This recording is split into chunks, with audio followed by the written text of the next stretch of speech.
an end of an era. Dominik Dijak, who's been in NXT for so long now, and just recently he was called up to the main roster. But he was in a Odyssey Jones type of situation where, yes, he was called up, he was drafted, but they did absolutely nothing with him. And I was questioning that. We were all questioning it like that here. And then, very recently we learned that his contract is about to be over quite soon, and WWE is not really renegotiating with him. There are now talks. So it basically means Dijak is up out of here. Fellas, how do you feel about this? How do you feel about Dijak's run in general? Brian, I'm gonna start with you. Hey, man, listen. I think I'm not going to come out and say they did a big mistake, bro. It is what it is. It happens all the time to many, many wrestlers. It's just what it is, bro. You know what I'm saying? And WWE is still okay after that. But I do think that it was the way things were done was not fair, because I do think that if a wrestler doesn't have plans, then why call him up? You called the guy up. He never showed up on Raw or SmackDown. He was cooking on NXT. He was supposed to feud with the NXT champion, according to him. In fact, he was having such a good run that he probably should have been NXT champion at one point. And it's very unfortunate that it kind of left him in a space where he didn't even have a chance to prove himself on the main roster. The guy has proven that on social media he can be a character. He's funny. His tweets go crazy. He ratios everybody. And it's just, like I said, it's just an unfortunate situation, because I feel like he did have something to prove, and I think that he had a lot of potential. If you go and look back at some of his NXT matches, they were great matches. I mean, I seen the guy doing well. Whatever you may think about his character, whatever the case is, in ring he was good.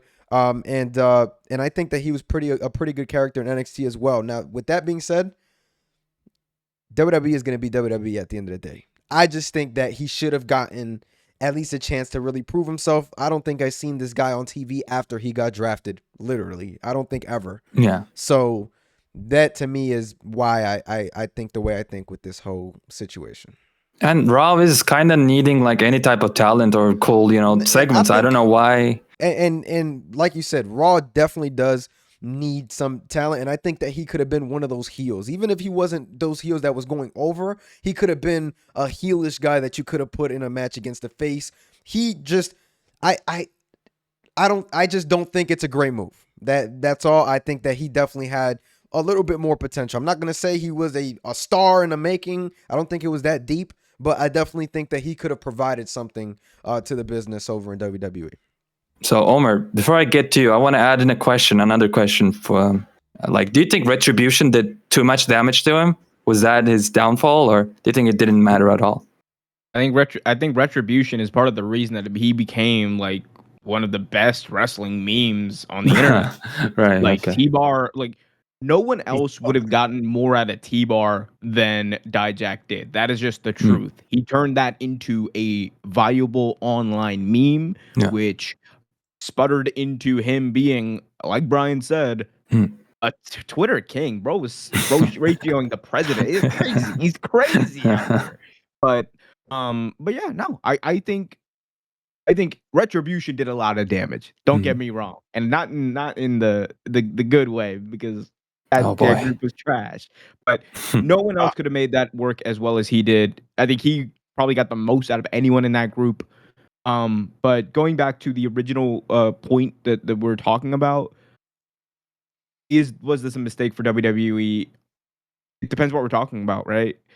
Talking about from a wrestling standpoint. I mean, you could argue there's no one who did more, and in the constraints that he was in, obviously, and the level that he was at, than Dijak. He's a great wrestler. He turned the crappy gimmicks that he was given into some sort of stardom, and got some heat and got some, momentum behind him. And he became a really good promo, a funny guy with comedic timing, with the ability to still be a threat, which is, again, a very difficult thing to do in modern day wrestling, to be both an entertaining, charismatic guy, but also still be a threat in that way. So you could, in many ways, he kind of was right there grabbing that proverbial brass ring, but we all know that's bull crap. Like, right, in any job, they're going to tell you, if you do everything well, if you excel at every little thing, you're going to do great. Reality is you're going to go as far as your boss or the company allows you to. And I think that's kind of what happened here. And I'm not saying there's a conspiracy behind Dijak, like all that kind of stuff. The reality is many of the times when a contract is cut or a contract in this case is not picked up, the reason is because the business side of WWE, which led by Nick Khan, but he's obviously only a part of these decisions. The business side looks at it and says, odds are we can get someone to fill a similar role for cheaper money. And when they are signing all of these big contracts, like they did with Rollins, like they did with Damian Priest, like they did with Chad Gable. Dominik Mysterio. That's the name I was looking for. When you sign all of these big contracts, eventually there's going to be people who are not picked up, and they have the NIL agreements that are coming up. They're building pipelines in many different ways. Unfortunately for Dijak, I think this was just the business side of WWE wreaking its ugly head and saying that no matter how great of a wrestler you are, at the end of the day, we don't see you past a certain spot, and we can get someone to fill that spot for much cheaper. That being said, I think he's got a bright future ahead of him. Yeah, you're right. I mean, biggest example of what you said is, I think, Braun Strowman recently. Like, he was just having millions for his contract. So WWE said, yeah, we're just going to let you go. And then I'm sure when he came back, he probably earns a little less money now. But I like Dijak too. Yeah, I like him too. But Kenny, we'll get to you last now. Like, why do you think this guy didn't work out? He's 37 years old. He's been in the WWE for a while. Great in the ring, like, no question about that. And yeah, especially his last rebrand, I thought it was cool. I thought it was a really good character, main roster ready. What happened, do you think? It just didn't, work out for him. I agree with a lot of what y'all said. Like, he is a very entertaining guy on Twitter. Got called up to Raw. They never used him. But at the end of the day, Dominik Dijakovic is who I don't care about. So, you said it's not fair. What do you mean it's not fair? This guy, they gave him the spot in Retribution. This was supposed to be like the big spot to make all of them kind of shine, but they got booked bad, sure. But I mean, that was his chance to make his character work, and he didn't make it work. So, I wouldn't say all that, bro. They gave him a shot. This was his shot. They gave him a shot with one of the worst characters ever, bro. Bro, The Undertaker is one of the worst characters ever, but he got in there, he made you believe him, and he made it work, and he ended up being one of the best wrestlers of all time. Yeah. I don't care what character they give you. Brother, if you're invested, you should be able to go back there and talk to who you need to speak to. Not every character, bro. I'm sorry. That was just LA Knights. LA Knights older character, Max Dupree or something like that. That's a pretty good example. It could have worked for him.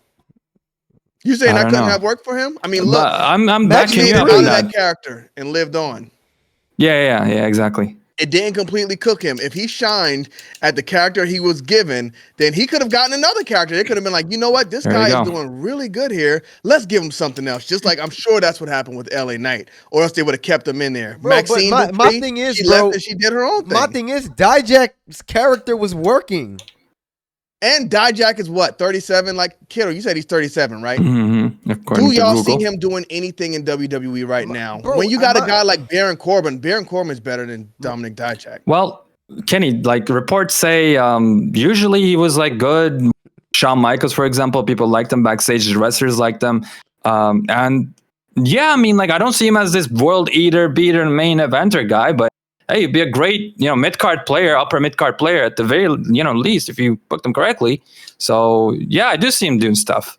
Why not? Well, I mean, he runs his mouth too much. He needs to shut up because now he doesn't have a job, and he's probably not going to get one because he ran his mouth to Kenny Omega when Kenny Omega was cooking NXT. Like, bro, you sit back and you relax. But he showed his company loyalty, and now Kenny Omega doesn't like him, so you're not coming to AEW, young man. You're done. You're finished. Finito. Go to TNA. Nobody cares about Dijak. I mean, come on. Wow. Like he was good. He's not.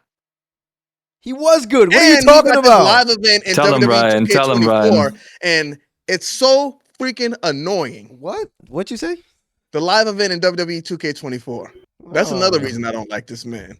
Okay, all right. Brother, you got to beat him in 5 minutes, and he just keeps reversing. I think you got to have a little sympathy for the guy, bro. You know what I'm saying? For what, bro? I mean, hey, he had a great job. He got to travel the world.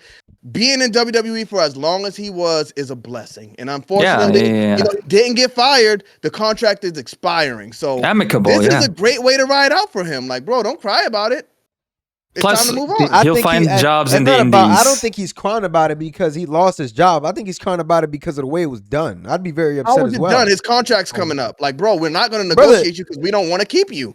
Bro, I mean, bro, that's how these businesses work, unfortunately. Yeah, you look at Joe Hendry right now. He's making himself. He can go ahead and now he has a chance to go out there, reinvent himself like Joe Hendry, like Drew back in the day, and Cody Rhodes, your favorite, Brian. Boom. There you go. If he's good, as he thinks and he says he is, then when he goes out here to the indies, he can take about a year or two and rebuild himself into a monster. And when that happens, I'm sure WWE will be more than glad to take him back. Great names you just brought up, kiddo, because those are great examples. Jinder Mahal, even. Come on, bro. don't say Jinder Mahal, bro. Come on, Jinder Mahal is a legend, bro. What are you talking about? My man, look. he was like the That's 50th the WWE first- champion, right? Come Yeah. on, bro. Kenny Bomb. That's the first coherent and intelligent thing you've said tonight. Thank you. Don't hinder Jinder, all right? My boy's coming back, and he's coming back strong. No. He doesn't need to come back to WWE. We need to get him in AEW as the main champion. I don't want him back in WWE. All right, we got to finish the story with Jinder. All right, and the story ends AEW Wembley Stadium 2025. He's gonna beat Hook for the AEW World Championship. Oh man, with that title high, they're gonna be 8 feet under the ground by then. If Hook is champ in his hand and just scream, "Who the is Hook?" Hey, if we're gonna get Jinder a high spot, I'm with it. Let's go.